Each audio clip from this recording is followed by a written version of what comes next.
Insulin का मोटापा से कुछ लेना देना है क्या? इंसुलिन का बहुत ज़्यादा मोटापा से लेना देना है। फॉर एग्ज़ाम्पल होता क्या है कि जैसे हम खाना खाते हैं तो खाना जो है वो हमारा खाने से ग्लूकोज बनता है। बिल्कुल। ग्लूकोज से इंसुलिन जो है सिग्नल देता है ग्लूकोज को कि सेल्स के अंदर जाए। ठीक है।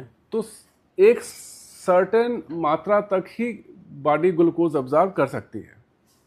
उसके बाद क्या होता है कि जो बचा हुआ ग्लूकोज है वो इंसुलिन उससे रिएक्ट करके उसको फैट बनाती है। अच्छा। और वही फैट जो बचे हुए ग्लूकोज को इंसुलिन ने रिएक्ट किया है वही फैट हमारे चेहरे पे, हमारे हिप्स पे, हमारे गालों पे, अच्छा, वहां पे हो जाता है। वही लोग कहते हैं कि मैंने फैट तो लिया नहीं, फिर भी वजन कैसे बढ़ गया, हाँ, फैट तो कैसे आ गया? ये जो है, ये जो फैट बढ़ गया है ये अधिक इंसुलिन के कारण है। अधिक इंसुलिन।